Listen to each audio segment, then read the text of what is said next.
I always knew I was adopted. My father, James Richardson, never hid that fact from me.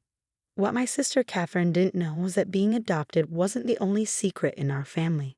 I'm Emma Chen, and at 32, I became the CEO of Richardson Global Enterprises, a fact that sent my sister into a very public meltdown.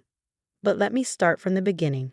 Dad adopted me when I was 6 after my biological parents died in a car accident in Hong Kong. He was there closing a business deal and visited the orphanage as part of his charitable works. Something about the quiet Asian girl reading advanced mathematics books in the corner caught his attention. 3 months later, I had a new home, a new sister, and a father who saw something in me that would change both our lives. Katherine, 2 years older than me, never accepted my presence. Where Dad saw potential, she saw competition. While I was diving into business books and learning about investments, she was focused on being the perfect socialite, the natural heir to the Richardson name. Blood will always matter more than paper, she'd say when Dad wasn't around. What none of them knew was that Dad had been preparing me to take over his company since I was 12. Those weren't just casual conversations about business over breakfast. They were carefully planned lessons. The summer internships weren't just to keep me busy. They were training grounds. By the time I finished my MBA, I knew every aspect of Richardson Global Enterprises intimately. Dad kept my training secret, not out of shame, but strategy. The business world is like a chess game, Emma, he'd tell me. The best moves are the ones your opponents don't see coming.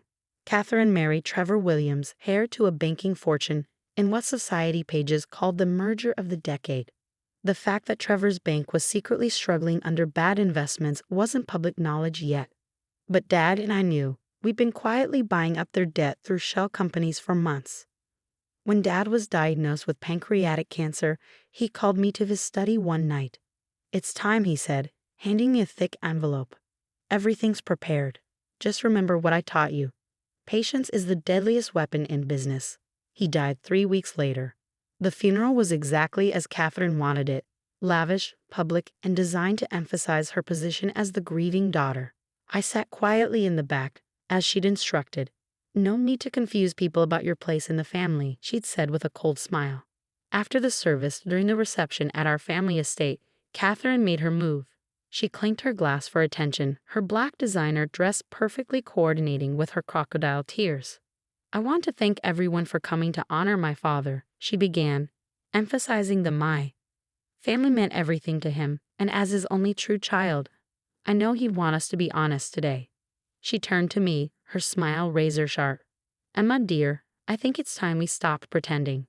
You were a charity case, a tax write-off Dad's accountant suggested. You're not real family, and it's time for you to go." The room fell silent. 200 of New York's elite waited for my response. Trevor smirked beside his wife, probably already spending the inheritance in his head. I stood slowly, straightened my simple black dress, and smiled. "Of course, Katherine. You're right, we should stop pretending." I walked to the door, then turned back. "See you at the will reading." "Don't bother," she called after me. "Dad's lawyers already confirmed everything goes to his real heir." I just smiled again. "We'll see." 2 days later, in the Richardson Global Enterprises main conference room, Katherine's perfect world imploded. "This is the last will and testament of James Patrick Richardson," the lawyer began. Katherine sat at the head of the table, already holding a pen to sign the transfer papers.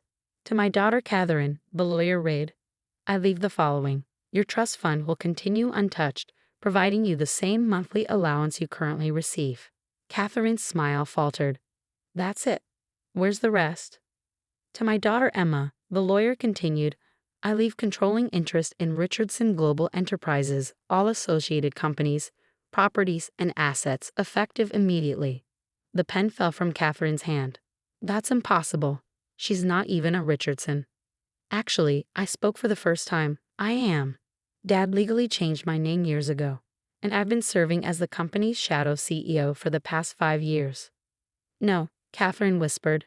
"No, no, no." "Security," I pressed the intercom button. "Please escort Ms. Williams out of the building. Her access has been revoked." As security approached, Katherine knocked over her chair. "You can't do this. I'm his real daughter." "Being real family," I said quietly, "isn't about blood, Katherine. It's about trust, loyalty, and vision." Dad understood that. I'm sorry you never did. I'll fight this, she screamed as security led her out. You'll never get away with stealing my birthright. I sat down in the CEO's chair, my chair. Actually, I already have. The real war, I knew, was just beginning. But Dad had taught me well, and I had plans Katherine couldn't even imagine. As her screams echoed down the hallway, I opened my laptop and began the changes that would reshape the Richardson empire. Starting with the Williams family bank. Katherine's meltdown hit social media before she even reached her car. Someone in the conference room had recorded her screaming about her fake sister stealing her birthright, and the video spread like wildfire. Within hours, #Richardson drama was trending, with people divided between supporting the rightful blood heir and the secret CEO's sister. I watched it unfold from Dad's old office, my office now, while signing the papers that would begin Katherine's financial ruin. She'd made her choice at the funeral. Now she'd learned why Dad had always said I was the better strategist. Her first move came the next morning, a lawsuit challenging the will, claiming I'd manipulated our father during his illness.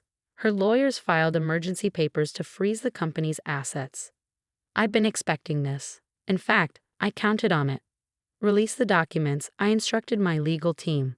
Within hours, every major news outlet received copies of my official adoption papers, my legal name changed to Emma Chen, and most devastatingly, video recordings of Dad explaining his succession choice. He'd made them during his last months, knowing Katherine would challenge the will. I choose Emma, he said in the video, looking directly at the camera, not because Katherine is inadequate, but because Emma is exceptional. She's been running this company in shadow for 5 years, turning record profits while her sister was planning charity galas. Blood doesn't make a CEO, vision does. Katherine's lawsuit was dismissed within days. But I wasn't done. Remember those shell companies buying up Williams' bank debt? The day after Katherine's lawsuit failed, Richardson Global called in all the loans. Trevor's family bank, already struggling, faced immediate bankruptcy. Katherine showed up at my office, her designer outfit slightly wrinkled. A telling detail for someone who'd never had a hair out of place. "You vindictive bitch," she spat. "You're destroying Trevor's family." I looked up from my computer. "Actually, you did that when you kicked me out of Dad's funeral. Actions have consequences, Katherine. Dad taught us that, remember? Well, one of us was paying attention. He was my father.